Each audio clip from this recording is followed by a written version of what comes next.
There are situations when working with relational expressions where just one relational expression won't do. Say, for example, you're writing a payroll program, and the only people that can get overtime are people who work over 40 hours a week and make less than, say, $50,000 a year. So your two relational expressions would have to be hours worked greater than 40 and salary less than or equal to $50,000. So you see that and combines the first relational expression with the second relational expression.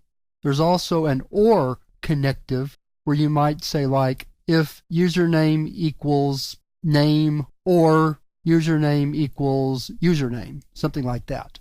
We'll look at some examples here in just a second. The first logical operator is the and. And is written with two ampersands, like so. Let's take a look at an example. I'll do a little program here. We won't actually calculate anything, but I'll use that to demonstrate how the and works.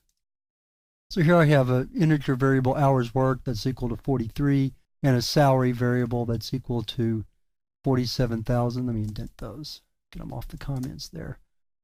If I wanted to compare these two in the payroll example I used earlier, I might write it out like this, although I wouldn't put it in a system out print line. So I'll write hours worked greater than 40 and salary less than or equal to 50,000. So the and combines this expression's result, its Boolean result, with this expression's result.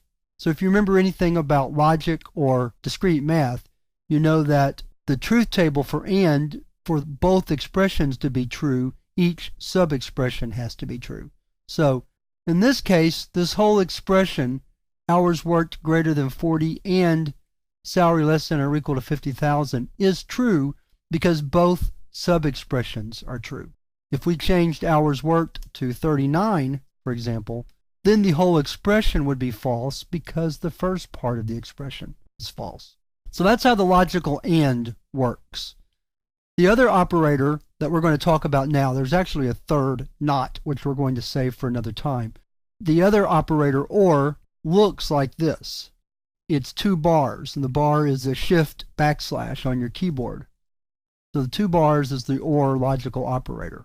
And let's take a look at how that would work.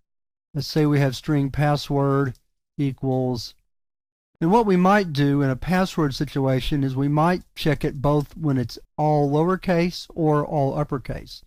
So we might write something like this. Password equals lowercase guest, or password equals like so. And again, from discrete math or logic, we know that if either sub-expression is true, then the whole expression is true.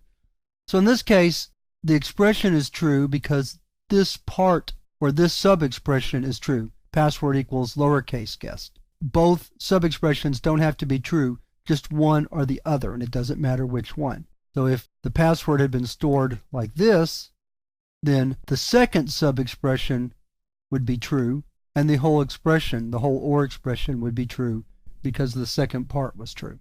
Logical operators are used in more complex situations, and quite honestly, they don't come up all that often in an introductory Java course, but they do come up enough that we needed to talk about how they work.